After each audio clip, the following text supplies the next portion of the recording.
Welcome back, welcome back. John Kani is recognised throughout the world as one of South Africa's greatest stage and film actors. He helped to forge the South African protest theatre in the 1970s alongside Athol Fugard and Winston Sona in classics such as Sizwe Banzi is Dead and The Island. His latest play, Nothing But the Truth, his first as a solo writer, considers the idea of forgiveness and reconciliation in post-apartheid South Africa, country still coming to terms then and perhaps still now with its past. And he's here with me now. John, thank you very much indeed. When you approached this play and thought about truth and reconciliation, you'd presumably been in favour of that commission at the time, or did you think it was making a mistake then in not punishing people? I was absolutely in favour, total support. I understood the need for it, for the people, for the country, for the nation. But when it comes to the individual, when it comes to myself, I could not answer the question, do I forgive? In 1985, my younger brother was shot. He was a poet. They used to recite their poems at political rallies, at funerals and cultural events. While attending a funeral of a 9-year-old little girl killed during the riots, he was reciting a poem. And the police dispersed the crowds and tear gas and shots were fired, and my younger brother was killed.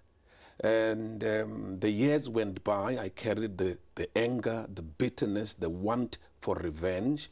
And in 1995, these two elderly, wonderful gentlemen, Nelson Mandela and Bishop Tutu, introduced Truth and Reconciliation. I embraced it wholeheartedly. But with me, it still became a question I could not understand nor answer. The difficulty is the concept of forgiveness, when no one has come to ask you in person to say, forgive me.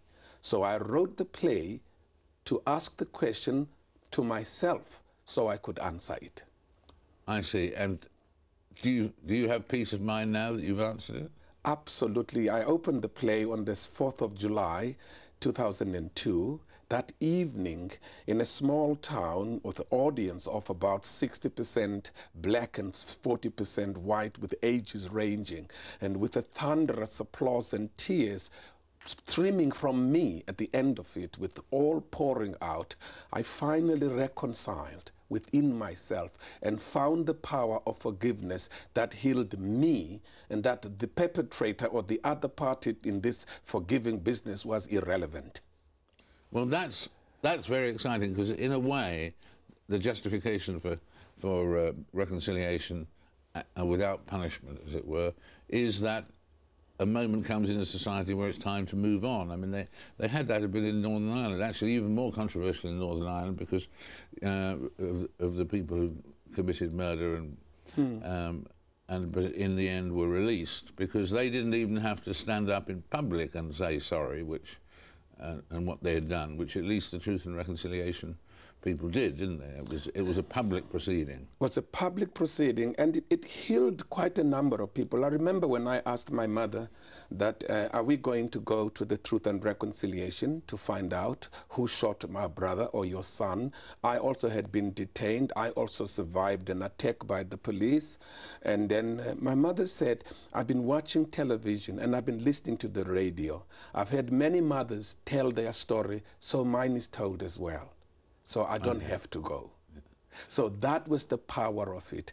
And without that process, I do not believe South Africa would be where it is today. We needed to confront that past. We needed to be given the opportunity to pour out that anger. We also needed to hear from the other side, because we needed to know who killed who and where are the bodies. People wanted the remains in order to bring closure to this whole suffering. And it did it. The Truth and Reconciliation gave us the opportunity to focus on the reconstruction, rebuilding of our society, and our country, our economy, and our lives. The Desmond Tutu, yes, did a great job in that Reconciliation Commission. And he had a wonderful line. I was interviewing him about a year ago, and I was saying, I was asking, I said, come along, Desmond, you know, I've always thought of you as an optimist. And he said, I'm not an optimist. I'm a prisoner of hope. Oh, Isn't that a great line? Isn't that a great line? He is such a wonderful human being. We meet occasionally, and he, even during the struggle before the Truth and Reconciliation, when things were bad in our communities, when we were killing each other or being killed, Bishop Tutu was always there telling us, we need each other. We have to understand that the peaceful transition and a political negotiated situation is going to be the only way out for us. There is no way we can do it militarily. They're too strong. So we've got to find another way of finding or resolving South Africa's problems. And is there, between the various battlers for freedom from apartheid, is there a slight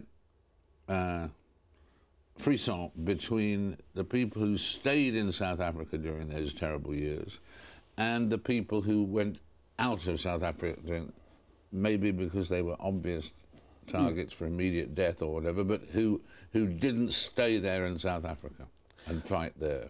It's the case of the prodigal son who comes back, and my father slaughters a fatted cow in order to welcome him. And I've been here. And he's not done that for me. So that was the case when the exiles came home. It was a ticker tape parade. It was all the reception to stadiums and rallies. And the people who were there, who faced the brutality on a day-to-day, minute by minute, felt, why are we on the back burner suddenly? We were in the forefront of the struggle within the country. And there was also an air among certain of those who came from exile, because they had an opportunity of education, experience, and some of them had learned skills. So when the job opportunities became an issue, they qualified better than those who were in the country. So the slight friction of others feeling, so what about us? People in government are people who were either on Robben Island or were in exile. These big jobs, they want CEOs in this big company. It's people who had this kind of experience. But that was just not strong, really. It was, I would say, a common comment when you have not got the job. You would then say, it's because I'm Irish. Or you would say, it's because I do not belong to that political party movement. You know, they were that more than the exile thing. But I used it in my play because I wanted to examine, in the play, the one brother died in London. So he comes back, and his daughter, who is born in England, comes with this whole thing about, my father was a hero of the struggle. And that meant that they used to march to Trafalgar Square and stand in the rain and protest. So my daughter says, we were here being tear-gassed. So don't you ever have this idea, you know, about that we had it good while we stayed there, while you suffered in exile. So I use that in the play because mine is examining reconciliation within the black community on a brother and a brother.